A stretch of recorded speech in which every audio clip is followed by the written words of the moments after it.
The Delegated Regulations 2019/945 and 2020/1058 define the technical requirements that unmanned aircraft must meet in order to operate in both the open category and the standard scenarios from the specific category. Parts 1 to 5 of the Annex to the 945 regulation detail the criteria applicable to aircraft intended for the open category, covering classes C0 to C4. In addition, requirements related to remote identification accessories are covered in Part 6 of the same annex. On the other hand, Parts 16 and 17 from the 2020/1058 specify the technical requirements for the specific standard category, corresponding to C5 and C6 respectively. Some of the main technical characteristics required for the different classes of unmanned aircraft are defined below. The requirements for Class C0 UAS of the Part 1 of the Annex are having a maximum takeoff mass less than 250 grams, a maximum speed of 19 meters per second, be safely controllable, and be powered by electricity. The requirements for Class C1 UAS of the Part 2 of the Annex are, first of all, having an impact energy of less than 80 joules or a maximum takeoff mass limited to 900 grams. Their speed may not exceed 19 meters per second. The maximum height they can reach is 120 meters. They also have to comply with sound power limitations. In addition, they must be controllable and meet mechanical durability conditions. Finally, they must be powered by electricity and have a direct remote identification system.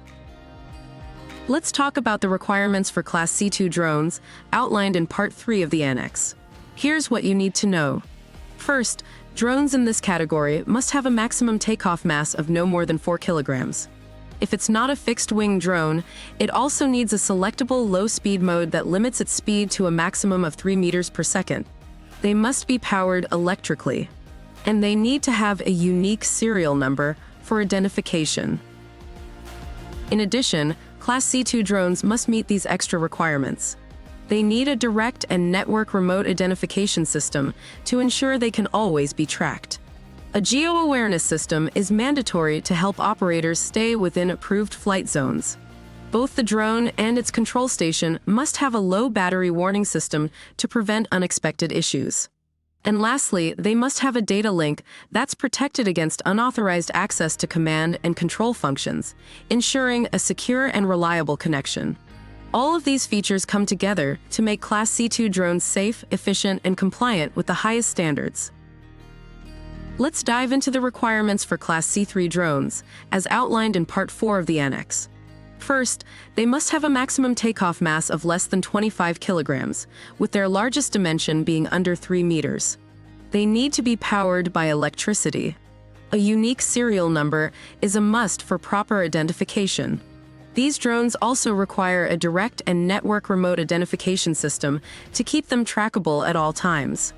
A geo-awareness system is essential to help pilots avoid restricted areas. And of course, both the drone and its control station must be equipped with a low battery warning system to ensure safe operation at all times. In addition, Class C3 drones need to meet a couple more requirements. They must have a data link that's secured against unauthorized access to command and control functions, ensuring a safe and reliable connection at all times.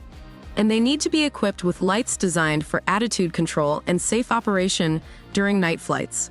These features enhance the security, visibility, and overall functionality of Class C3 drones, making them versatile and compliant for various operations.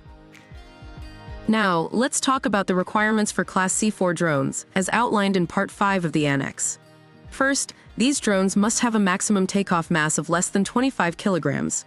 They need to be safely controllable and maneuverable by a remote pilot, following the manufacturer's instructions.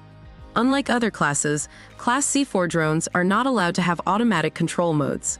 The only exceptions are flight stabilization assistance, which doesn't directly affect the trajectory, and assistance for link loss, as long as there's a predetermined fixed position for the flight controls in such cases. These requirements ensure that Class C4 drones remain fully under the pilot's control, emphasizing safety and manual operation. Let's explore the requirements for Class C5 drones, as described in Part 16 of the Annex. Class C5 drones share most of the same characteristics as Class C3 drones, but with some additional requirements. Unless tethered, they must be non-fixed wing aircraft. If not tethered, they also need to provide the pilot with a way to terminate the flight safely. This includes features designed to minimize the impact dynamics in case of an emergency. And here's something interesting. Using a certified accessory kit, C3 drones can be converted into Class C5. These features make Class C5 drones versatile while maintaining strict safety standards. Now let's dive into the requirements for Class C6 drones, outlined in Part 17 of the Annex. Similar to Class C5, Class C6 drones must meet most of the requirements defined for Class C3, but with a few key additions. Their maximum speed is limited to 50 meters per second, ensuring safe and controlled operation. They must also include a system that allows the pilot to program the trajectory of the drone. And finally, Class C6 drones need to have safeguards in place to prevent them from exceeding both the horizontal and vertical boundaries of a programmable operational volume. These added features are all about enhancing precision and safety for advanced drone operations. That's an overview of the requirements for each drone class under the EU regulations. If you want to dive deeper into the details or explore how these rules apply to your operations, visit our blog at eudroneport.com or click the link in the description. Safe flights!